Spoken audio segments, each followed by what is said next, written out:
Hello friends, welcome to Day Trader Telugu and good evening. Sensex 90 points gain అయి 72,102 దగ్గర close అయితే Nifty 22 points gain అయి 21,839 దగ్గర close అయింది. whereas bank Nifty 74 points down అయి 46,311 దగ్గర క్లోజ్ అయింది. ఇవాల్టి మార్కెట్స్ ఎలా ఉన్నాయని వన్ లైన్ లో చెప్పగలరా? పర్టికులర్ గా traders, because bank Nifty opening నుంచి పెరిగి ఒక 800 పాయింట్స్ పడింది, ఒక 900 పాయింట్స్ పెరిగింది, ఇంకొక 500 పాయింట్స్ పడింది. అండ్ నిన్నటి వీడియో చూసిన వాళ్ళు చెప్పండి, ఈ 750 దగ్గరికి వస్తున్నప్పుడు ఎంతమంది వాళ్ళ బేరిష్ పొజిషన్స్ రిలేటెడ్ గా అలర్ట్ అయ్యారు? బికాస్ నేను నిన్నటి వీడియోలో క్లియర్ గా చెప్పాను, 750 ఇంపార్టెంట్ సపోర్ట్, ప్రీవియస్ గా వచ్చిన ప్రతిసారి ఇంపార్టెంట్ రెసిస్టెన్స్ గాను అండ్ ఈవెన్ ఇంపార్టెంట్ సపోర్ట్ గా కూడా పలుమార్లు మనకి యాక్ట్ అయింది. కాబట్టి ఆ లెవెల్ దగ్గరికి వస్తున్నప్పుడు ఒక స్ట్రాంగ్ బౌన్స్ మనకి మార్కెట్ లో ఉండొచ్చు అని మనం ఒక కాషన్ అయితే ఇవ్వడం జరిగింది. చెప్పాను, జరిగిందని నేను మెన్షన్ చేయను, బికాస్ చెప్పినవి జరగని రోజులు కూడా ఉన్నాయి. అదొక జస్ట్ కాషన్, జరగకుండా కూడా ఉండొచ్చు, బట్ జరిగింది. ఎలా? ఒక 220 పాయింట్స్ రివర్సల్ తో, ఒక స్ట్రాంగ్ రివర్సల్ టువర్డ్స్ ఎక్కడి వరకు, ఐ మీన్ ఇవాళ ర్యాలీ వెళ్తూ వెళ్తూ ఎక్కడి నుంచి ఫాలో అయింది ఆ లెవెల్ కూడా మోస్ట్లీ ట్రేడర్స్ కి తెలిసిండాలి. బికాస్ ప్రీవియస్ గా 1 కాదు 2 కాదు, 13th March, 14th March, 15th March and even 18th March కూడా ఇంపార్టెంట్ సపోర్ట్ గా యాక్ట్ చేసి రీసెంట్ టైమ్స్ లో బ్రేక్ అయి డౌన్ సైడ్ కి వెళ్ళాక వన్ సపోర్ట్ బ్రేక్ అయ్యాక అది మనకి రెసిస్టెన్స్ గా మారుతుంది. ఇది ఇంపార్టెంట్ రెసిస్టెన్స్ గా మోస్ట్ ఆఫ్ ద మన వాళ్ళకి ఐడియా ఉండాలి. సో ఒక ఇంపార్టెంట్ సపోర్ట్ దగ్గర నుంచి స్ట్రాంగ్ రివర్సల్ అండ్ రెసిస్టెన్స్ దగ్గర నుంచి కూల్ ఆఫ్ ఇవాళ మార్కెట్ లో ప్లే అయ్యింది. అండ్ ఫర్దర్ మార్కెట్ అనాలిసిస్ చేసే ముందు ఒక ఇంపార్టెంట్ ప్లేస్ కి మిమ్మల్ని తీసుకువెళ్ళాలి. ఎగ్జాక్ట్లీ 1 year బ్యాక్ 2023 లో మార్చ్ 20 అంటే ఇవాళ మనకి నిఫ్టీ ఫామ్ చేసిన లో 16,828, అదే లో. దాని తర్వాత మార్కెట్ మనకి కాన్స్టెంట్ గా ర్యాలీ అవుతూ 22,500 మార్క్ వరకు కూడా ర్యాలీ అయ్యింది. సో కరెక్ట్ గా ఒక సంవత్సరం క్రితం ఏదైతే ఇదే రోజున మార్కెట్ లో ఫామ్ చేసి అక్కడి నుంచి స్ట్రాంగ్ గా రికవర్ అయిందో, అలానే ఇవాళ కూడా మార్కెట్ ఫామ్ చేసిందే లో. తర్వాత నుంచి మార్కెట్ ఆల్ టైమ్ హై కి వెళ్తూ స్ట్రాంగ్ గా అందరి పోర్ట్ఫోలియోస్ లోను మంచి లాభాలని ఇవ్వాలని మనం అందరం ఎక్స్పెక్ట్ చేద్దాం. ఇది ఎక్స్పెక్టేషన్, బట్ రియాలిటీలో ఉన్న డేటా పాయింట్స్ ని చూస్తూ మార్కెట్ రిలేటెడ్ గా ఎలా ఉంటుంది, ట్రేడింగ్ అండ్ ఇన్వెస్ట్మెంట్ రిలేటెడ్ గా మాట్లాడుకుంటాం. బట్ ఒక చిన్న పాజిటివ్ హోప్, లాస్ట్ టైం ఇదే టైంలో కూడా మార్కెట్ పడుతూ ఒక దగ్గర ఆగి అక్కడి నుంచి పెరిగింది, ఇక్కడ నుంచి కూడా అలానే జరిగితే బాగుండని ఒక ఎక్స్పెక్టేషన్ పెట్టుకోవడంలో రాంగ్ అయితే ఏం లేదు. బట్ రియాలిటీ డిఫరెంట్ ఉంటది. Just expectation, emotions or sentiments ఒకటి, రియాలిటీ డిఫరెంట్ ఉంటది. ఆ రియాలిటీ గురించి కూడా మాట్లాడుకుందాం. But last year same point లో జరిగిన సినారియో గురించి చెప్పాలనుకున్నాను. ఒక ఫినామినల్ మూవ్, అప్పటి వరకు మార్కెట్ లో వస్తున్న బేరిష్ మూవ్ మొత్తాన్ని కూడా బ్రేక్ చేస్తూ వన్ డైరెక్షనల్ గా మార్కెట్ ఎవరు ఊహించిన విధంగా 22,500 వరకు స్ట్రాంగ్ గా ర్యాలీ అయింది 1 year back. And coming to our market, recent times లో చెప్తున్నది మళ్ళీ చెప్తున్నాను, 750 బ్రేక్ అవ్వకుండా, అంటే బ్రేక్ అయ్యి ఇంట్రాడే లో క్లోజ్ అవ్వకుండా, నేను చెప్పాను ఇంట్రాడే లోనే బ్రేక్ చేయొచ్చేమో, డౌన్ సైడ్ కి వెళ్ళొచ్చేమో, బట్ నేను క్లోజింగ్ చూస్తాను. ఎండ్ ఆఫ్ ద డే ఆ లెవెల్ బ్రేక్ అయ్యి బిలో మార్కెట్ క్లోజ్ అవుతుండే, ఓకే నేను వీక్ హ్యాండ్స్ లోకి వెళ్ళాను టువర్డ్స్ 21,500 21,450 వరకు, అంటే ఇంకొక 300 పాయింట్స్ వరకు నేను ఫాలో అవడానికి స్కోప్ ఉందని మనకి వేని గేట్స్ ని ఓపెన్ చేస్తున్నట్టు మార్కెట్. అలా చేయనంత వరకు ఎవరైనా ట్రాప్ అవుతారా అని ఇంపార్టెంట్ సపోర్ట్స్ ని కూడా ఇంట్రాడేలో బ్రేక్ చేస్తూ, ట్రాప్ చేస్తూ కూడా ఇలాంటి రివర్సల్స్ మార్కెట్ లో కనిపిస్తుంటాయి. కాబట్టి మళ్ళీ చెప్తున్నాను, రేపటి రోజు ఒకవేళ మార్కెట్ 750 దగ్గరకు వచ్చి ఇంట్రాడేలోనే ట్రేడ్ అవుతున్నా క్లోజింగ్ వరకు వెయిట్ చేయండి. ఆ లెవెల్ బ్రేక్ అయి క్లోజ్ అయిన సందర్భం రీసెంట్ టైమ్స్ లో చాలా తక్కువ. ఒకవేళ అలా క్లోజ్ అయింటే మార్కెట్ ఫర్దర్ గా డౌన్ సైడ్ కి ఫాలో అవుతుందని బేరిష్ ఆర్ నెగిటివ్ సైడ్ కి మనం మూవ్ అవచ్చు. బట్ అది జరగనంత వరకు అన్నెసరీగా ఈ పాయింట్స్ లో మార్కెట్ లో షార్ట్స్ బిల్డ్ చేసుకోవడం అనేది లాజిక్ కాదు. బట్ నిన్న కూడా ఇది చెప్తూ నేను ఇది కూడా మెన్షన్ చేశాను, మీకు ఒక లాజిక్ ఉండొచ్చు, మీకు ఒక ట్రేడ్ సెటప్ ఉండొచ్చు, మీరు నాకు అగైనెస్ట్ గా చేయాలనుకుని అక్కడ బేరిష్ పొజిషన్స్ తీసుకుంటున్నా, స్టాప్ లాస్ ని మెయింటైన్ చేయండి, హెడ్జ్డ్ పొజిషన్స్ ని మెయింటైన్ చేయండి. అప్పుడే ఈ స్ట్రాంగ్ రివర్సల్స్ నుంచి మీరు ట్రాప్ అవ్వకుండా ఉంటారు. అండ్ మీకు తెలిసిందే, రీసెంట్ టైమ్స్ లో చాలా సార్లు చెప్పింది, ఇవాళ నైట్ మనకి ఫెడ్ వాళ్ళ మీటింగ్ అవుట్కమ్ అయితే వస్తుంది. అండ్ నిన్నటి వీడియోలోనే చెప్పాను, వాళ్ళు న్యూట్రల్ గా చెప్పినా పాజిటివ్, లిటిల్ పాజిటివ్ గా చెప్పినా అది మార్కెట్ ని స్ట్రాంగ్ గా అప్ సైడ్ కి మూవ్ చేసే ప్రాబబిలిటీ ఎక్కువ. సింపుల్ టర్మ్స్, 3 కండిషన్స్, అంటే వాళ్ళు న్యూట్రల్ గా వదిలేయడమా, ప్రీవియస్ గా ఏది ఉందో మార్కెట్ లో అదే సెంటిమెంట్ ని వదిలేయడమా, చిన్న పాజిటివ్ ఆర్ ఎంత పెద్ద పాజిటివ్ అయినా పాజిటివ్ గా చెప్పడమా, ఆర్ బిగ్ నెగిటివ్ గా మాట్లాడటమా. ఈ 3 సినారియోల్లో న్యూట్రల్, లైక్ ఏ మాటలు మాట్లాడకుండా, నెగిటివ్ పాజిటివ్ ఏం మాట్లాడకుండా అలా వదిలేయడం, లిటిల్ పాజిటివ్, ఈ 2 కూడా మార్కెట్ ని స్ట్రాంగ్ గా అప్ సైడ్ కి తీసుకువెళ్ళగలవు. ఓన్లీ బిగ్ నెగిటివ్ కామెంట్స్ మాత్రమే మార్కెట్ ని డౌన్ సైడ్ కి తీసుకురాగలవు. దానికి ప్రధాన కారణం ఆల్రెడీ మార్కెట్ లో వచ్చిన స్ట్రాంగ్ ఫాల్. సుమారుగా లాస్ట్ 7 ట్రేడింగ్ సెషన్స్ నుంచి నిఫ్టీ 800 పాయింట్స్ దగ్గరగా కరెక్ట్ అయింది డౌన్ సైడ్. క్లోజింగ్ చూస్తే ఆల్మోస్ట్ 700 or 650 పాయింట్స్ దగ్గరగా అవుతున్నట్టు. బట్ 800 పాయింట్స్ దగ్గరగా లాస్ట్ 7 ట్రేడింగ్ సెషన్స్ లో కరెక్ట్ అవుతూ ఉండడం ఓవర్ సోల్డ్ లోకి తీసుకొస్తుంది మార్కెట్ ని. అదొకటి. సెకండ్ ది ఎఫ్ఐఎస్ ఒక షార్ట్స్. నిన్నటి వీడియోలో చెప్పాను మార్కెట్ ఒక ఫాల్ ని చూస్తుంటే ఎఫ్ఐఎస్ ఒక షార్ట్స్ పెరగడానికి స్కోప్ ఉందని. నిన్న 63% ఉన్నాయి, అది పెరుగుతూ ఇప్పుడు 68% అయితే వెళ్ళింది. అరౌండ్ 85,000 కాంట్రాక్ట్స్ దగ్గరగా నెట్ షార్ట్ పొజిషన్స్ ఉన్నాయి. అండ్ ఇవాళ వెళ్ళిన లో పాయింట్ లో అయితే ఆల్మోస్ట్ పీసీఆర్ 0.65 అరౌండ్ వరకు వచ్చింది. సో ఇవన్నీ అలాంటివంటే మార్కెట్ కొంత ఎక్కువ సోల్డ్ ఆఫ్ అయింది, కొంత ఓవర్ సోల్డ్ లోకి వెళ్ళిందనే సినారియో. ఈ సినారియోలో లిటిల్ నెగిటివ్ టు న్యూట్రల్ కూడా మార్కెట్ పాజిటివ్ గానే తీసుకుంటుంది. ఇక పాజిటివ్ అయితే స్ట్రాంగ్ పాజిటివ్ గా తీసుకుంటుంది. ఓన్లీ బిగ్ నెగిటివ్ కు మాత్రమే మార్కెట్ నెగిటివ్ గా రియాక్ట్ అవుతుంది అన్న విషయాన్ని మనం గుర్తుంచుకోవాలి. అండ్ మళ్ళీ చెప్తున్నాను, ఫెడ్ వాళ్ళు వడ్డీ రేట్లు కట్ చేస్తారని మార్కెట్ ఎక్స్పెక్ట్ చేయట్లేదు. వాళ్ళు చేస్తే ఒక big surprise. So market June లోనే ఉంటాయి రేట్ కట్స్ అని మాత్రం ఎక్స్పెక్ట్ చేస్తుంది. వడ్డీ రేట్ల కట్ గురించి కాదు. ఈ సంవత్సరంలో 3 సార్లు రేట్ కట్లు ఉంటాయని మార్కెట్ లో ఎక్స్పెక్టేషన్స్ ఉన్నాయి. డాట్ ప్లాట్ ప్రకారంగా 3 కాదు 2 చేస్తాం, 2 కాదు 1 చేస్తాం. ఆ 1 కూడా డేటాను బట్టి చేస్తాం కానీ ఖచ్చితంగా చేయమనే ఒక హార్ష్ స్టేట్మెంట్స్, ఇలాంటి నెగిటివ్ గా ఏమైనా మాటలు వస్తే తప్పించి మార్కెట్ మిగతా వాటి వేటికి కూడా ఎక్కువ రెస్పాండ్ అవ్వదు. బికాస్ ఎక్స్పెక్టేషన్స్ చాలా తక్కువ ఉన్నాయి. ఇక అది కూడా బీట్ చేస్తూ వర్స్ట్ నెగిటివ్ కామెంట్స్ వస్తే తప్పించి మార్కెట్ లో అంత బిగ్ గా మార్కెట్ ఎక్స్పెక్టేషన్స్ కూడా పాజిటివ్ ఏం పెట్టుకోలేదు. కాబట్టి అది ఒక బిగ్ థ్రెట్ అయితే కాదు. గుర్తుంచుకోండి, రేపటి రోజు మార్కెట్ గ్యాప్ డౌన్ అవుతుంది, ఒక బిగ్ గ్యాప్ డౌన్ అవుతుంది అంటే మాత్రం ఫెడ్ వాళ్ళు వర్స్ట్ కామెంట్స్ చేస్తుంటేనే అయింటుంది. ఏ మాత్రం మీకు 100 to 150 పాయింట్స్ గ్యాప్ అప్ అవుతున్నా కంగారు పడద్దు. అదేం బిగ్ పాజిటివ్ స్టేట్మెంట్స్ కూడా అవ్వాల్సిన నీడ్ లేదు. న్యూట్రల్ స్టేట్మెంట్స్ చేస్తున్నా అది అయి ఉంటుంది. కేవలం 200 or 250 పాయింట్స్ గ్యాప్ అప్ లో మాత్రమే మనకు ఒక బిగ్ పాజిటివ్ స్టేట్మెంట్స్ ఫెడ్ దగ్గర నుంచి వచ్చుంటాయి. నెక్స్ట్ ఎఫ్ఐఎస్ ఒక డేటా గురించి మాట్లాడుకోవాలి ఫ్రెండ్స్. నిన్న డిఐఎస్ రిలేటెడ్ గా 7,450 crores దగ్గరగా బయింగ్ యాక్టివిటీ కనిపించింది. మరి అంతలా డిఐఎస్ బై చేస్తుంటే మార్కెట్ ఎందుకు ఫాల్ అయింది? మార్కెట్ లో ఎందుకు ఆ సెల్లింగ్ ప్రెషర్? ఎఫ్ఐఎస్ కూడా పాజిటివ్ గానే ఉన్నారు కదా ఫ్రెండ్స్. ఈ మధ్య కాలంలో ఏం జరుగుతుందంటే బ్లాక్ డీల్స్ ఎక్కువైపోతున్నాయి. అంటే ఒక బిగ్ పోర్షన్ లో ఒకే స్టాక్ కు సంబంధించి సెల్లింగ్ బయింగ్ రెండు కనిపిస్తూ ఉండడం, దాంట్లో ఎఫ్ఐఎస్ డిఐఎస్ ఇన్వాల్వ్ అవుతున్నారు ఎక్కువ. నిన్నైతే డిఐఎస్ ఎక్కువ ఇన్వాల్వ్ అయ్యారు టీసీఎస్ బ్లాక్ డీల్ పరంగా. నిన్నటి వీడియోలో చెప్పాను కదా టాటా వాళ్ళు స్టాక్స్ అమ్మేస్తున్నారని. ఇన్ఫాక్ట్ ఇవాళ టాటా స్టాక్స్ లో కూడా ఒక బిగ్ కరెక్షన్ కనిపించింది కొన్నిట్లో. దాని గురించి కూడా మాట్లాడుకుందాం. బట్ ఈ టాటా వాళ్ళు సెల్ చేసిన స్టాక్, పర్టికులర్ గా టాటా సన్స్ వాళ్ళు సెల్ చేసిన స్టేక్ పరంగా కూడా బయింగ్ యాక్టివిటీ ఫ్రమ్ డిఐఎస్ ఉంటుండడం మనకి ఎఫ్ఐడిఐ డేటాలో ఈ బిగ్ నెంబర్ కి రీజన్ గా మనం చూడాలి. నెక్స్ట్ యుఎస్ మార్కెట్స్ గురించి మాట్లాడుకుంటే అవి లాస్ట్ నైట్ కొంత పాజిటివ్ లోనే ఉన్నాయి, లైట్ పాజిటివ్. దీంతో పాటు యుఎస్ కి సంబంధించిన డాలర్ ఇండెక్స్ అండ్ యుఎస్ ఒక 10-year బాండ్ ఈల్డ్ లో కూడా పెద్ద తేడా ఏం లేదు.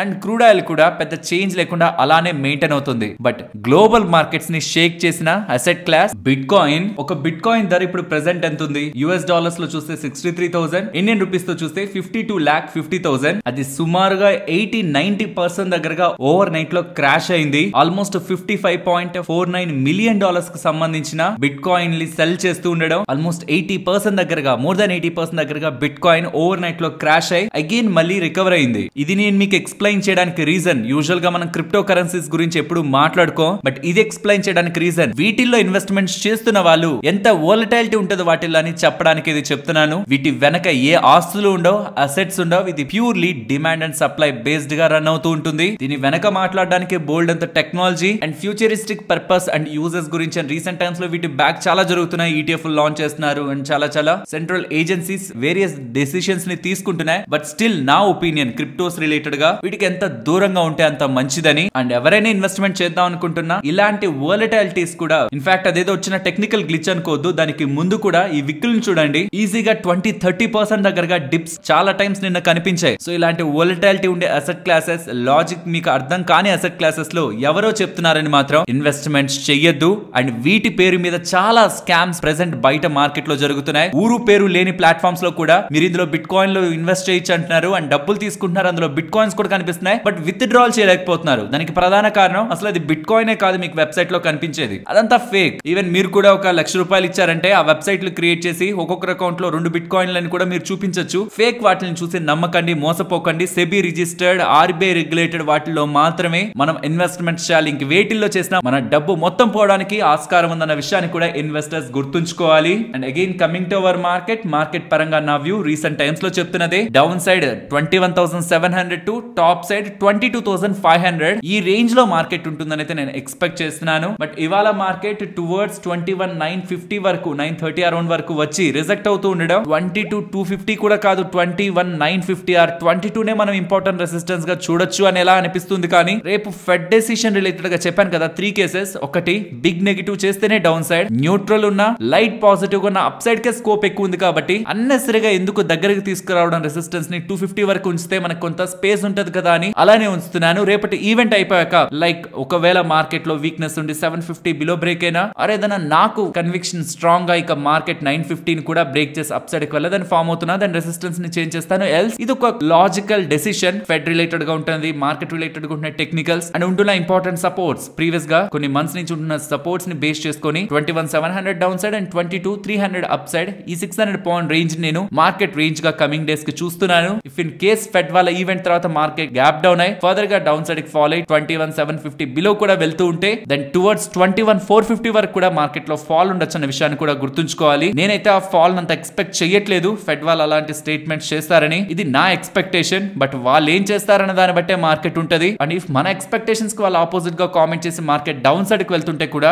750 బ్రేక్ అయి మార్కెట్ క్లోజ్ అవుతుండడం బిగ్ థ్రెట్ మార్కెట్ కన్న విషయాన్ని కూడా ఫర్ ద షార్ట్ టర్మ్ చెప్తున్నాను, గుర్తుంచుకోవాలి. And for long term investors ఒక లాజిక్ ని ఎప్పటికీ మైండ్ లో పెట్టుకోండి. మీరు ఎప్పటికీ మార్కెట్ ని టైం చేయలేరు. లెట్స్ సే నేను ఇవాళ మీతో 20,500 వరకు మార్కెట్ వెళ్తది అని చెప్పాను అనుకోండి. ఆ యుఫోరియా ఎలా ఉంటదంటే 20,500 వరకు మార్కెట్ వెళ్తూ ఉన్న టైంలో ఇక్కడికి వెళ్ళి ఎందుకు పెరగాలి, ఇంతవరకు పడిందంటే ఇంకొక 2 రోజులు కూడా పడితే ఇంకా పడుతుంది కదా అని మీరు పడడం కోసమే చూస్తూ ఉంటారు తప్పితే ఏ రోజు డబ్బులు పెట్టరు. మీరు ఏ రోజైనా పడుతున్న మార్కెట్ లో డబ్బులు పెట్టారా? నిజంగా నేను తెలుసుకోవాలనుకుంటున్నాను. మార్కెట్ ఫుల్ గా రెడ్ లో ఉండి మీ పోర్ట్ఫోలియో చాలా డౌన్ అయినప్పుడు ఇది కదా నాకు కావాల్సిందని ఆ రోజు మీరు ఏదైనా స్టాక్స్ లో ఇన్వెస్ట్మెంట్ చేశారా? ఒకసారి కామెంట్ సెక్షన్ చూడండి. చాలా తక్కువ మందే డబ్బులు పెట్టుంటారు. మెజారిటీ ఆఫ్ పీపుల్ మన వాళ్ళందరూ కూడా కొత్తగా వచ్చిన వాళ్ళు ఉంటారు కాబట్టి పడితే డబ్బులు పెట్టడం మాత్రం దేవుడు ఎరుగు. మళ్ళీ పెరిగితే నేను బయటకు వచ్చేస్తాను అనుకునే మనస్తత్వమే మనలో ఉంటది. మనంతా చిన్నపిల్లల మనస్తత్వం. మార్కెట్ లో పడితే బాధపడతాం, పెరిగితే ఆనందిస్తాం. పెరిగింది పడితే మళ్ళీ పెరిగితే బయటకు వచ్చేస్తాం. ఒక ఛాన్స్ ఇవ్వమని దేవుడిని కోరుకుంటుంటాం. బట్ ఇది కరెక్ట్ కాదు. మీరు ఇన్వెస్ట్ చేసింది నెల 2 నెలలకు కాదన్న విషయాన్ని మార్కెట్ పడిన ప్రతిసారి మీరు గుర్తు తెచ్చుకోవాలి. And for long term investment చూస్తున్నప్పుడు మొత్తం డబ్బులు మార్కెట్ లోనే కాకుండా డెట్ అండ్ గోల్డ్ లో కూడా పెట్టుకుంటే మార్కెట్ లో వచ్చే బిగ్ ఫాల్స్ లో అవి ఈక్విటీలోకి తీసుకురావడం అండ్ మార్కెట్ బాగా పెరిగిపోతున్నప్పుడు అది మళ్ళీ డెట్ అండ్ గోల్డ్ లోకి తీసుకువెళ్లి ఆపర్చునిటీ ఉన్నప్పుడు లోలో కొనుక్కొని ఛాన్స్ వచ్చినప్పుడు కొంత హైలో సెల్ చేసి మళ్ళీ ఇలా అసెట్ క్లాసెస్ మధ్యలో మన డబ్బుల్ని రొటేట్ చేయడం వల్ల కూడా మంచి వెల్త్ ని ఇన్వెస్టర్స్ క్రియేట్ చేసుకుంటుంటారు. కాబట్టి అసెట్ అలొకేషన్ కూడా ఎప్పుడు మనం ప్రధానంగా చూడాలి. అండ్ రీసెంట్ టైమ్స్ లో మార్కెట్ ఫాలో అవుతుండేసరికి ఇన్వెస్టర్స్ మధ్యలో బాగా నిరాశ అండ్ ఒక సార్ట్ ఆఫ్ ఇరిటేషన్ ఎందుకు ఈ మార్కెట్ అనేలా కామెంట్ సెక్షన్ లో అయితే కనిపిస్తూ ఉంది. బట్ ట్రస్ట్ మీ, ఒక 10 years తర్వాత మీరు హోల్డ్ చేసిన ఈ స్టాక్స్ రిలేటెడ్ గా మిమ్మల్ని మీరు తప్పకుండా అప్రిషియేట్ చేసుకుంటారు. అండ్ ఆ టైంలో అలా జరిగితే చాలా మంది బయటకు వచ్చారు. కానీ నేను మాత్రం చాలా ధైర్యంగా హోల్డ్ చేసి ఈ వెల్త్ ని క్రియేట్ చేశానని మీ పిల్లలతో కూడా మీరు చెప్పే స్టేజ్ కి మీరు వెళ్తారు. సో ఎవ్రీ మార్కెట్ ఫాల్ మీకు మార్కెట్ పెడుతున్న టెస్ట్ లో మీరు పాస్ అవ్వాలంటే ఎవరో చెప్పారన్న స్టాక్స్ కాకుండా మీరు కూడా లాజికల్ గా ఆలోచించి అసలు ఎందుకు ఆ కంపెనీ పెరుగుతుంది, రీసెంట్ టైమ్స్ లో ఎలాంటి నెంబర్స్ ని పోస్ట్ చేస్తుంది, ఇవన్నీ 1-2 సార్లు చూసుకొని డబ్బులు పెట్టండి. మీరు అనుకున్న వేలోనే వెళ్తుంటే పడుతున్నా పెరుగుతున్నా కంపెనీ గ్రో అవుతుంటే మార్కెట్ ఫాల్ తో సంబంధం లేకుండా మళ్ళీ యాడ్ చేసుకుంటూ మంచి అలొకేషన్ ఇస్తున్నప్పుడు ఆ స్టాక్ పెరుగుతున్నప్పుడు మీ వెల్త్ కూడా మీకు తెలియకుండానే మల్టిపుల్ టైమ్స్ గ్రో అవుతుందన్న విషయాన్ని ప్రతి ఇన్వెస్టర్ మైండ్ లో ఉంచుకోవాలి. ఇదంతా ఎందుకు చెప్పానంటే రీసెంట్ టైమ్స్ లో మార్కెట్ చిరాకు తెప్పిస్తుంది. ఇంకా మార్కెట్ లో స్టాక్స్ ని సెల్ చేసేస్తాను, నేను ఇక చూడలేను మార్కెట్ ఫాలో అవుతుండడం అండ్ పెరగడం పడ్డం ఏంటిది, దీనికంటే గ్యాంబ్లింగ్ నయం అనేలా కామెంట్స్ వస్తున్నాయి. అసలు ఇన్వెస్ట్మెంట్ చేస్తున్న వాళ్ళు ఎందుకు డే టు డే ప్రైజెస్ ని ట్రాక్ చేస్తున్నారు? మీరు ట్రాక్ చేయాల్సింది numbers, company orders and company updates. Stock price దానికి తగ్గట్టు ఫ్యూచర్ లో తప్పకుండా మూవ్ అవుతుంది. స్టాక్ ప్రైస్ కి కంపెనీ స్ట్రెంత్ కి షార్ట్ టర్మ్ లో ఎప్పుడు సంబంధం ఉండదు. లాంగ్ టర్మ్ లో కంపెనీ స్ట్రెంత్ స్ట్రాంగ్ గా ఉంటే స్టాక్ ప్రైస్ కూడా మూవ్ అవుతుందన్న విషయం ఇన్వెస్టర్స్ 1-2 సార్లు మైండ్ లో ఉంచుకోవాలి. ఫ్రెండ్స్, ఇలా మార్కెట్ లో ఉంటున్న ఎంటైర్ డేటాను అనాలిసిస్ చేస్తూ వీడియోని మీ ముందుకు తీసుకొని రావడానికి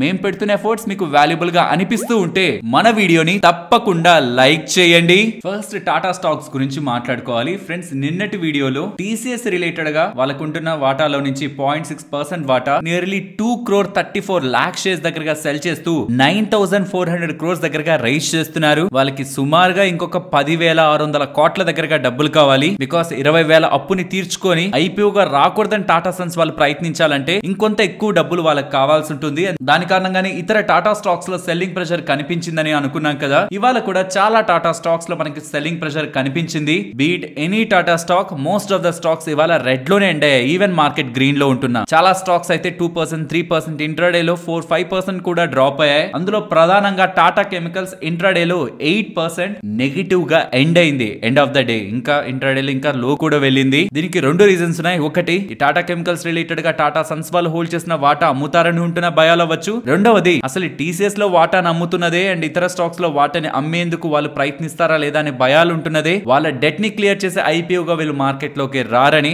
అలా రాకపోతూ ఉంటే వీళ్ళు హోల్డ్ చేస్తున్న వాటాకి వాల్యూ అన్లాకింగ్ జరగదు. కాబట్టి ప్రీవియస్ గా ఈ క్వశ్చన్ మార్క్స్ వచ్చినప్పుడే టాటా స్టీల్ లో ఫాల్ కనిపించింది. టీసీఎస్ రిలేటెడ్ గా సెల్ చేస్తున్నారు వాటా అనగానే ఫర్దర్ గా కూడా టాటా కెమికల్ స్టాక్ లో ఇక వాళ్ళ ఐపీఓగా రారని ఫర్దర్ గా కూడా నెగిటివ్ సెంటిమెంట్ స్టాక్ ని వాళ్ళ డౌన్ సైడ్ కి డ్రైవ్ చేసి ఉండొచ్చు. సో ఇది రీజన్ ఓవరాల్ టాటా స్టాక్స్ లోనే అండ్ ఈవెన్ టాటా కెమికల్స్ లో పర్టికులర్ గా హైయర్ సెల్లింగ్ ప్రెషర్ కనిపించడానికి. నెక్స్ట్ ఎయిర్టెల్ గురించి మాట్లాడుకోవాలి. ఎయిర్టెల్ వాళ్ళకి ఒక సబ్సిడరీ కంపెనీ ఉంది, భారతీ హెక్సాకామ్. ఆ కంపెనీలో వీళ్ళకి 70% దగ్గరగా వాటా ఉంది. ఈవెన్ ఆ కంపెనీ కూడా టెలికాం రిలేటెడ్ గా సర్వీసెస్ ని ప్రొవైడ్ చేస్తుంటారు. బట్ ఓన్లీ ఇన్ 2 రీజియన్స్, ఒకటి రాజస్థాన్ లో, ఇంకొకటి నార్త్ ఈస్టర్న్ స్టేట్స్ లో. రాజస్థాన్ లో 40% దగ్గరగా వీళ్ళకి మార్కెట్ షేర్ ఉంది అండ్ నార్త్ ఈస్టర్న్ లో 50% దగ్గరగా బిజినెస్ లో వీళ్ళు లీడ్ చేస్తున్నారు. వాళ్ళు యాక్చువల్లీ డిఆర్హెచ్పి కి పేపర్స్ ని సెబీ దగ్గర జనవరిలోనే ఫైల్ చేశారు అండ్ దానికి ఇప్పుడు సెబీ దగ్గర నుంచి గ్రీన్ సిగ్నల్ వస్తుంది. ఆ కంపెనీ నియర్లీ 6700 crores దగ్గరగా రెవెన్యూని విత్ 550 crore దగ్గరగా ప్రాఫిట్ తో స్ట్రాంగ్ గానే గ్రో అవుతున్న కంపెనీ. ఇదంతా ఎందుకు చెప్తున్నానంటే అదే ఐపీఓగా వస్తే అందులో 70% దగ్గరగా వాటాని హోల్డ్ చేస్తున్న భారతీ ఎయిర్టెల్ వాళ్ళకి వాల్యూ అన్లాకింగ్ జరుగుతుంది అండ్ ఈవెన్ ఐపీఓగా వస్తూ 10 కోట్ల షేర్ ని ఓన్లీ ఆఫర్ ఫర్ సేల్ ద్వారా సెల్ చేస్తున్నారు. బట్ అది ఫ్రమ్ భారతీ ఎయిర్టెల్ కాదు, ఇతర టెలికాం ప్లేయర్ ఇందులో వాటా హోల్డ్ చేస్తున్న ఇతరుల దగ్గర నుంచి. సో ఏ మనీ కూడా భారతీ ఎయిర్టెల్ లోకి రాదు. బట్ భారతీ ఎయిర్టెల్ లో ఉంటున్న ఈ కంపెనీ ఒక వాల్యూ పెరుగుతూ ఉంటే అది ఇండైరెక్ట్ గా భారతీ ఎయిర్టెల్ కూడా పాజిటివ్ గా ఉంటుందనే విషయాన్ని గుర్తుంచుకోవాలి. నెక్స్ట్ ఎస్ బ్యాంక్ రిలేటెడ్ గా ఒక పాజిటివ్ అప్డేట్ అయితే కనిపిస్తూ ఉంది. కటేరా ఇండియా వాళ్ళకి వీళ్ళు 521 crore దగ్గరగా లోన్ అయితే ఇచ్చారు, అప్పునైతే ఇచ్చారు. బట్ వాళ్ళు సకాలంలో వడ్డీలు కట్టలేకపోయారు, అసలు కూడా కట్టలేకపోయారు అండ్ బిజినెస్ మొత్తం డ్యామేజ్ అయ్యేసరికి వాళ్ళు ఇన్సాల్వెన్సీలోకి వెళ్ళిపోతున్నారు. లైక్ వాళ్ళ బిజినెస్ చేయలేమని, ఇంకా కంపెనీ మూతపడే స్టేజ్ లోకి వెళ్తుంది. ఆ డబ్బులు వీళ్ళకి తిరిగి వస్తుందని కూడా ఎస్ బ్యాంక్ వాళ్ళు భావించలేదు అండ్ దీని రిలేటెడ్ గా ప్రావిజనింగ్ కూడా ప్రీవియస్ గా చేశారు. ఇక ఇది రాదు అనుకుంటున్న సందర్భంలో ఆ లోన్ ని, ఆ 521 crore లోన్ ని 40% కి ఆల్మోస్ట్ 203.4 crore కి ప్రుడెంట్ ఏఆర్సీ వాళ్ళకి అసెట్ రీకన్స్ట్రక్షన్ కంపెనీకి సెల్ చేస్తూ ఉండడం, ఇక రాదు అనుకున్న దాంట్లో 40% రికవర్ అవుతున్నది మార్కెట్ పాజిటివ్ గానే చూస్తుంది. కాబట్టి ఈ అప్డేట్ ఎస్ బ్యాంక్ పరంగా గుడ్ అప్డేట్ గానే, పాజిటివ్ అప్డేట్ గానే చూడాలి. అండ్ నెక్స్ట్ ఐఆర్డిఏ గురించి వీళ్ళు ఎన్ఎస్సి 500 లోను మిడ్ క్యాప్ 150, 100 లో ఈ ఇండెక్స్ లో యాడ్ అవబోతున్నారు అనేలా ప్రీవియస్ గా ఎన్ఎస్సి వాళ్ళ అప్డేట్ ఉంది. దీని కారణంగా ఐఆర్డిఏ లో పెద్ద మొత్తంలో ఫండ్స్ వస్తాయా, ఆ ఇండెక్స్ ని ట్రాక్ చేస్తున్న వాళ్ళు ఇన్వెస్ట్ చేస్తారనేలా మార్కెట్ లో స్పెక్యులేషన్ అయితే ఉంది కదా. బట్ సెబీ నార్మ్స్ ని, సెబీ పోర్ట్ఫోలియో కాన్సంట్రేషన్ నార్మ్స్ ని for index funds and ETF related గా ఉన్న నార్మ్స్ ని వీళ్ళు ఫాలో అవ్వట్లేదు. కాబట్టి ఆ ఎన్ఎస్సి 500, నిఫ్టీ 500 లిస్ట్ లోను మిడ్ క్యాప్ రిలేటెడ్ గా ఉన్న ఇండెక్స్ లిస్ట్ లో కూడా యాడ్ చేసే ఒక ఆలోచనని విరమించుకుంటున్నట్లు ఎన్ఎస్సి వాళ్ళు అఫీషియల్ గా అప్డేట్ చేశారు. మళ్ళీ ఇంకొకసారి రివ్యూ చేస్తారని, ఆ రివ్యూలో వీళ్ళు పాస్ అయితే అప్పుడే యాడ్ చేస్తారని, ప్రెసెంట్ అయితే యాడ్ చేయట్లేదు అనేలా వీళ్ళు అప్డేట్ చేస్తూ ఉండడం స్టాక్ రిలేటెడ్ గా వాళ్ళ సెల్లింగ్ ప్రెషర్ కి కారణం. నెక్స్ట్ శక్తి పంప్స్, వీళ్ళు క్యూఐపీ ని పెద్ద పెద్ద ఇన్వెస్టర్స్ కి ప్రైవేట్ గా ఈక్విటీని ఇష్యూ చేసి డబ్బులు రేస్ చేద్దాం అనుకుంటున్నారు. 200 crores రేస్ చేస్తారని చెప్తున్నారు. బట్ ఇక్కడ ఫ్లోర్ ప్రైస్ 1272 గా కనిపిస్తుంది, 7% డిస్కౌంట్. కాబట్టి స్టాక్ ఇవాళ 4% డౌన్ అయింది. మార్చ్ 22న దీని రిలేటెడ్ గా ఫైనల్ డెసిషన్ తీసుకుంటారని బోర్డు వాళ్ళైతే అప్డేట్ చేస్తున్నారు. Due to QIP discount price almost 7% దగ్గరగా స్టాక్ ఫాల్ కి ప్రధాన కారణం. బట్ క్యూఐపీ లో ఎలాంటి డిమాండ్ ఉంది అండ్ ఎవరు పార్టిసిపేట్ చేశారనే బట్టి కూడా ఫర్దర్ గా స్టాక్ రిలేటెడ్ గా మొమెంటం ఆధారపడి ఉంటుంది. ఫ్రెండ్స్ ఇక్కడ మీకు స్క్రీన్ పైన కనిపిస్తున్న కార్ సైబర్ స్టర్, ఇది లాంచ్ చేసింది ఎంజీ మోటార్స్ వాళ్ళు. బట్ వాళ్ళు సింగిల్ గా లాంచ్ చేయట్లేదు, ఇది జేఎస్డబ్ల్యూ గ్రూప్ తో కలిసి లాంచ్ చేస్తున్నట్లు అప్డేట్ చేస్తున్నారు. ఇది ఒక long range premium car and ఇక్కడ వస్తున్న ఇంట్రెస్టింగ్ డేటా, ఇక్కడ నుంచి రానున్న కొద్ది సంవత్సరాల్లో మొత్తం ఈవీ ఎకో సిస్టమ్ రిలేటెడ్ గా ఎలక్ట్రిక్ వెహికల్స్ పరంగా నెక్స్ట్ 10 years లో $10 billion దగ్గరగా, $10 billion దగ్గరగా జేఎస్డబ్ల్యూ గ్రూప్ వాళ్ళు ఇన్వెస్ట్మెంట్ చేస్తారని ప్రెసెంట్ అయితే MG group, MG India group and JSW group వీళ్ళిద్దరూ కలిసి ఇమీడియట్ గా $4 billion దగ్గరగా నెక్స్ట్ 7 years లో ఇన్వెస్ట్మెంట్ చేసి కార్ల ఒక డిజైన్ కానీ, R&D కానీ, not only cars, trucks, buses వీటన్నిటిలో కూడా ఈవీ రిలేటెడ్ గా, ఈవెన్ హైబ్రిడ్ రిలేటెడ్ గా కూడా వెహికల్స్ ని ప్రొడ్యూస్ చేయడానికి వెళ్తున్నారని అండ్ ఎంజీ ఇండియాలో 51% స్టేక్ ని జేఎస్డబ్ల్యూ వాళ్ళు, ఎంజీ మోటార్స్ ఒక ఎంప్లాయీస్ అండ్ ఇతర పి ఇన్వెస్టర్స్ అందరూ కలిపి 5,000 కోట్లు పెట్టి కొనబోతున్నారని. Simple terms, JSW group and ఇతర private equity players and MG India వీళ్ళందరూ కలిసి ఇండియన్ ఈవీ ఎకో సిస్టమ్ పరంగా స్ట్రాంగ్ ఇన్వెస్ట్మెంట్స్ చేస్తూ గ్రో అవ్వాలనుకుంటున్నారని అండ్ ఈవెన్ వీళ్ళ సిమెంట్ బిజినెస్ ని కూడా కొంత టైం కి లిస్ట్ చేస్తారనేలా కూడా జేఎస్డబ్ల్యూ గ్రూప్ వాళ్ళు అప్డేట్స్ అయితే ఇవాళ చేశారు. అండ్ ఇప్పుడు మీకు కనిపిస్తున్న కార్ రిలేటెడ్ గా ప్రైసింగ్ అరౌండ్ 50 lakhs పెడతారంటున్నారు. మరి చూడాలి ఆన్ రోడ్ ప్రైసింగ్ ఎలా ఉంటుందని. ఫస్ట్ అయితే ఇండియాలో లాంచ్ చేస్తారంటున్నారు, నెక్స్ట్ కొన్ని నెలల్లో యూకే లో కూడా లాంచ్ చేస్తారంటున్నారు. And over the period for every 3 to 6 months ఒక్కొక్క మంచి మోడల్ ని తీసుకొచ్చి మార్కెట్ ని డిస్రప్ట్ చేసే విధంగా, ఈవీ వెహికల్స్ ని డిస్రప్ట్ చేసే విధంగా ఎంజీ మోటార్స్ ఇండియా వాళ్ళు అండ్ జేఎస్డబ్ల్యూ వాళ్ళు ప్రయత్నిస్తారనేలా స్ట్రాంగ్ కామెంట్స్ ఇవాళ ఈవీ వెహికల్స్ పరంగా వీళ్ళిద్దరూ కలిసి ఇవాళ చేయడం జరిగింది. నెక్స్ట్ హిందుస్థాన్ యూనిలివర్ గురించి మాట్లాడుకోవాలి. గ్లోబల్ గా ఉంటున్న వీళ్ళ parent company ice cream business ని సెపరేట్ చేయబోతున్నాం అనేలా అప్డేట్స్ అయితే చేశారు. దీంతో వచ్చే క్వశ్చన్ ఏంటంటే హిందుస్థాన్ యూనిలివర్ అండర్ లో కూడా ఐస్ క్రీమ్ బిజినెస్ ఉంది. మరి ఇప్పుడు ఈ ఐస్ క్రీమ్ బిజినెస్ ని క్వాలిటీ వాల్స్ రిలేటెడ్ గా ఉన్న ఐస్ క్రీమ్ బిజినెస్ ని వీళ్ళు సెపరేట్ చేస్తారనే ఒక క్వశ్చన్స్ వస్తుంటే వీళ్ళు కూడా వేరియస్ ప్లాన్స్ ని ఆలోచిస్తున్నా. పేరెంట్ కంపెనీ అయిన యూనిలివర్ వాళ్ళతోనూ అండ్ హిందుస్థాన్ యూనిలివర్ బోర్డ్ తోను, ఇండియన్ కంపెనీ వాళ్ళ బోర్డ్ తోను డిస్కషన్స్ చేసి ఫైనల్ అప్డేట్ చెప్తా ఉంటున్నారు. Most probably ice cream brand separate అవుతుంటే అది కొత్త కంపెనీగా మార్కెట్ లో లిస్ట్ అవుతుంది. And ice creams, only ice creams ద్వారా హిందుస్థాన్ యూనిలివర్ ఒక రెవెన్యూస్ లో 3% దగ్గరగా రెవెన్యూ అక్కడి నుంచి వస్తూ ఉంటాయి. మరి చూడాలి ఫర్దర్ గా వీళ్ళు ఐస్ క్రీమ్ బిజినెస్ ని సెపరేట్ చేసి మార్కెట్స్ లో లిస్ట్ చేస్తారని. ఫ్రెండ్స్, ఇలా న్యూస్ అప్డేట్స్ ని అనాలిసిస్ చేస్తూ మీ ముందుకి కంటెంట్ తీసుకురావడానికి మేం పెడుతున్న ఎఫర్ట్స్ మీకు వాల్యుబుల్ గా అనిపిస్తూ ఉంటే మన వీడియోని తప్పకుండా లైక్ చేయండి. ఆటో స్టాక్స్ గురించి మాట్లాడుకోవాలి. Eicher Motors and Maruti Suzuki, even Tata Motors related గా కూడా ఈ మూడు స్టాక్స్ పరంగా యూబీఎస్ వాళ్ళు అప్గ్రేడ్ చేస్తూ టార్గెట్స్ అయితే పెంచారు. ఐషర్ మోటార్స్ కి అయితే ఏకంగా 5000 టార్గెట్ ఇచ్చారు. ఐ థింక్ ప్రీవియస్ గా 4300 ఇచ్చినట్లున్నారు. న్యూట్రల్ నుంచి బై రేటింగ్ కూడా ఇస్తున్నారు. దీనికి ప్రధాన కారణం ఐషర్ మోటార్స్ అండ్ మారుతి పరంగా వాళ్ళు చెప్తున్న ప్రధాన కారణాలు ఒకసారి జాగ్రత్తగా గమనించండి. ఇంట్రెస్టింగ్ పాయింట్స్ ఇవి. రీసెంట్ టైమ్స్ లో వీళ్ళు లాంచ్ చేసిన వాటికి అండ్ ప్రీవియస్ గా ఉన్న వీళ్ళ బిజినెస్ మోడల్ కి టూ వీలర్ పర్టికులర్ గా రాయల్ ఎన్ఫీల్డ్ సెగ్మెంట్ రిలేటెడ్ గా 18% గ్రోత్ తో గ్రో అవుతుంది బిజినెస్ అని చెప్తూ, ఇంపార్టెంట్ గా ఇతర టూ వీలర్ స్టాక్స్ తో కంపేర్ చేస్తే 17% డిస్కౌంట్ లోను, బజాజ్ ఆటోతో కంపేర్ చేస్తే ఏకంగా 20% డిస్కౌంట్ లోను ఐషర్ మోటార్స్ ట్రేడ్ అవుతుందని, means in terms of valuations better గా కనిపిస్తుంది కంపేర్డ్ విత్ ఇతర టూ వీలర్ స్టాక్స్ అని చెప్తున్నారు. డిస్కౌంట్ లో ఉందని చెప్తున్నారు. అండ్ సెకండ్ ది హీరో వాళ్ళు అండ్ హార్లీ డేవిడ్సన్ వాళ్ళు కలిసి ఒక వెహికల్ ని లాంచ్ చేస్తారు. అది రాయల్ ఎన్ఫీల్డ్ ని డిస్రప్ట్ చేస్తుంది. అండ్ ట్రయంఫ్ వాళ్ళు కూడా వెహికల్స్ ని లాంచ్ చేస్తున్నారు. అది కూడా రాయల్ ఎన్ఫీల్డ్ ని డిస్రప్ట్ చేస్తుందని మార్కెట్ లో ఉంటున్న భయాలు తొలగిపోయాయి. వాళ్ళు లాంచ్ చేశారు కానీ స్కేల్ చేయలేకపోయారు, మాసెస్ లోకి తీసుకువెళ్ళలేకపోయారు. స్టిల్ ఇంకా రాయల్ ఎన్ఫీల్డ్ మాత్రమే మాసెస్ ని డ్రైవ్ చేస్తున్న బైక్ గా ఉంది కాబట్టి ఫర్దర్ గా ఐషర్ మోటార్స్ రిలేటెడ్ గా బిజినెస్ ని ఇంకా ఇంప్రూవ్ చేస్తుందని, సో మార్కెట్ లో థ్రెట్ ఏం లేదని ఐషర్ మోటార్స్ రిలేటెడ్ గా పర్టికులర్ గా రాయల్ ఎన్ఫీల్డ్ పరంగా కాబట్టి స్టాక్ రిలేటెడ్ గా బై రేటింగ్ ఇస్తూ టార్గెట్ 5000 ఎక్స్పెక్ట్ చేస్తున్నట్లు చెప్తున్నారు. అండ్ నెక్స్ట్ మారుతి రిలేటెడ్ గా ఇంట్రెస్టింగ్ సినారియో ఇది. సిఎన్జి ఒక వాడకం రీసెంట్ టైమ్స్ లో పెరిగింది. నేను పర్సనల్ గా కూడా గమనిస్తున్నాను. బయట ఎప్పుడైనా క్యాబ్స్ లో వెళ్తున్నప్పుడు కూడా మోస్ట్లీ సిఎన్జి కార్స్ వస్తున్నాయి. అండ్ డ్రైవర్స్ తో కూడా డిస్కస్ చేస్తున్నప్పుడు రీసెంట్ టైమ్స్ లో ఎక్కువ మంది సిఎన్జి కార్లు కొంటున్నారని అండ్ సిఎన్జి స్టేషన్స్ కూడా, ఫిల్లింగ్ స్టేషన్స్ కూడా పెరుగుతున్నాయని నేను పర్సనల్ గా అయితే చూశాను. ఇందులో ఆల్మోస్ట్ 72% మార్కెట్ షేర్ మారుతి వాళ్ళకుంది. అండ్ ప్రెసెంట్ సిఎన్జి కార్ల ఒక వినియోగం ఉంటున్న దాని నుంచి నియర్లీ 60 or 70% అప్కమింగ్ ఇయర్స్ లో పెరగడానికి ప్రాబబిలిటీ ఉంటుందని, ఆ లెక్కని చూసుకుంటే అది మారుతి సుజుకి ఒక సేల్స్ నే స్ట్రాంగ్ గా ఇంప్రూవ్ చేస్తుందని. బికాస్ ఈ సెగ్మెంట్ లో వీళ్ళే leader with 72% market share. So CNG కార్ల ఒక వినియోగం పెరిగితే అది వీళ్ళనే బెనిఫిట్ చేస్తుంది. ఆ ట్రెండ్ ఇప్పుడు కొనసాగుతుంది కాబట్టి ఈ స్టాక్ బెనిఫిట్ చెందుతుందని ఎలా వాళ్ళు కామెంట్స్ చేస్తుండడం. ఈ స్టాక్ లో కూడా ఇవాళ మనకు ఒక స్ట్రాంగ్ మూవ్ కనిపించి ఆల్ టైమ్ హైస్ కి ఇవాళ మారుతి సుజుకి వెళ్ళింది అరౌండ్ 12,000 మార్క్ వరకు. నెక్స్ట్ రీసెంట్ గా లిస్ట్ అయిన ప్రోటీన్ టెక్నాలజీస్ గురించి మాట్లాడుకోవాలి. ఈ టెక్నాలజీ కంపెనీకి సంబంధించిన సిఎఫ్ఓ అయిన సుదీప్ భాటియా గారు రిజిగ్నేషన్ చేస్తున్నట్టు, జూన్ 14th నుంచి తన పదవి నుంచి తను తప్పుకుంటున్నట్లు అప్డేట్స్ చేస్తూ ఉండడం స్టాక్ లో ఇవాళ సెల్లింగ్ ప్రెషర్ అయితే కొంత క్రియేట్ చేసింది. నెక్స్ట్ ఒక మెక్సికన్ కంపెనీ చిపోటల్ వాళ్ళు స్టాక్ స్ప్లిట్ ని అనౌన్స్ చేశారు.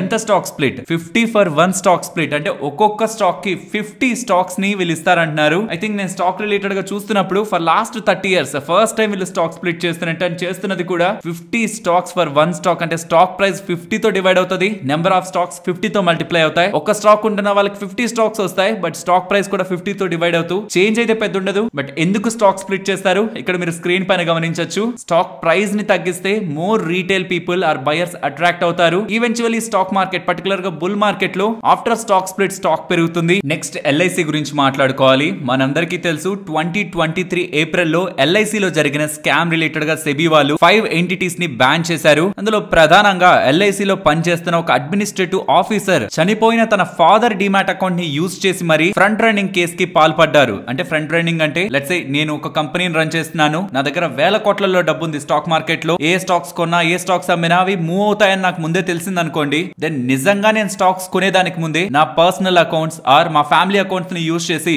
ఆ స్టాక్స్ ని ముందుగానే కొని తర్వాత నేను మా కంపెనీకి సంబంధించిన డబ్బులతో వాటిని కొంటే ఖచ్చితంగా అవి పెరుగుతాయి. ముందు కొన్న నా personal accounts and family accounts లో నేను ప్రాఫిట్స్ ని బుక్ చేసుకొని ఈజీగా 100% షూర్ తో నేను ప్రాఫిట్స్ ని సంపాదించొచ్చు కదా. అలాగే అమ్మేస్తున్నా అనే దానికి ముందు షార్ట్ సెల్ చేసి కూడా నేను డబ్బుల్ని సంపాదించవచ్చు కదా, FNO యాక్టివిటీని తీసుకుని కూడా సంపాదించవచ్చు కదా. అలా 2,44,00,000 దగ్గరగా LIC లో ఉంటున్న ఎంప్లాయ్ ఇలా తప్పులు చేస్తూ దొరికిపోయాడు సెబీ వాళ్ళకి. అది 2023 ఏప్రిల్లోనే మనకి బయటకు వచ్చింది. దీని రిలేటెడ్ గా ఫర్దర్ గా కూడా సెబీ రిలేటెడ్ గా అప్డేట్స్ కనిపిస్తున్నాయి. వాళ్ళని బ్యాన్ చేస్తున్నట్టు స్టాక్ మార్కెట్ నుంచి. అండ్ ఈవెన్ LIC వాళ్ళు కూడా ఇలాంటివి మళ్ళీ రిపీట్ కాకుండా డీలింగ్ రూమ్ లోకి వెళ్లే ముందు, లైక్ డెసిషన్స్ తీసుకునే రూమ్ లోకి వెళ్లే ముందు బయోమెట్రిక్, CCTV కవరేజ్ రిస్ట్రిక్షన్ ని కూడా, ఎలక్ట్రానిక్ గ్యాజెట్స్ తీసుకువెళ్లకుండా రిస్ట్రిక్షన్స్ ని కూడా విధిస్తున్నట్టు అప్డేట్స్ అయితే చేస్తున్నారు. నెక్స్ట్ నిఫ్టీ అలాగే bank Nifty support and resistance present ఉన్న లెవెల్స్ నుంచి డౌన్ సైడ్ 21,800 అండ్ ఆ below 21,740 around. And up side మాత్రం 21,933 టు 21,960. ప్రీవియస్ గా మల్టిపుల్ టైమ్స్ సపోర్ట్ అండ్ ఆ ప్రీవియస్ గా అయితే మల్టిపుల్ టైమ్స్ రెసిస్టెన్స్ గాను యాక్ట్ అయింది. అండ్ ఇవాళ కూడా ఎగ్జాక్ట్లీ ఆ లెవెల్ దగ్గర మీకు ఫాల్ వస్తుండడం. ఫస్ట్ ఆ లెవెల్ ని చూడండి. ఈ లెవెల్ కానీ మార్కెట్ సస్టైన్ అవ్వగలిగితే ఇంట్రాడే లో మీకు లెవెల్స్ కనిపిస్తాయి 2280, 22,190 అండ్ 22,240 at 250 అని. బట్ నేను పర్సనల్ గా ఈ లెవెల్ అబోవ్ కానీ మార్కెట్ సస్టైన్ అయితే 22,250 వరకు, అంటే ఇంకొక 300 పాయింట్స్ మూవ్ వరకు కూడా క్లోజ్ అయితే sustain in the sense intraday లో రావచ్చు, మళ్ళీ ఫాలో అవ్వచ్చు. But most of the times intraday లో కూడా ఈ జోన్ ని మార్కెట్ బానే రెస్పెక్ట్ చేసింది. If in case market above వస్తున్నా ఎండ్ ఆఫ్ ద డే కానీ క్లోజ్ అవుతుంటే దెన్ 22,250 వరకు కూడా మార్కెట్ కి స్కోప్ ఆ గేట్స్ అయితే ఓపెన్ అవుతాయి. In most of the times 100% అంటే కాదు, మెజారిటీ ఆఫ్ టైమ్స్ ఇది రెసిస్టెన్స్ సపోర్ట్ గా యాక్ట్ అయినప్పుడు ఈ level below towards 21,750 and 21,500 important support. Positionally ఈ లెవెల్ అబౌట్ 22,250 మాత్రమే important resistance. But on intraday basis about 21,960, 22,70 and 22,190. Coming to Bank Nifty నుంచి down side 46,130 below 45,970 and ఆ below ఇవాళ వెలెన్లో 45,820, above 46,455 and above 46,670. And range recent times లో చెప్తున్నది 21,700 to 22,300. ఈ 600 point range ని మార్కెట్ లో గమనిస్తున్నాను. మరొక ఇంట్రెస్టింగ్ వీడియోతో మళ్ళీ మీ ముందుకు వస్తాను. అంతవరకు టేక్ కేర్. జై హింద్.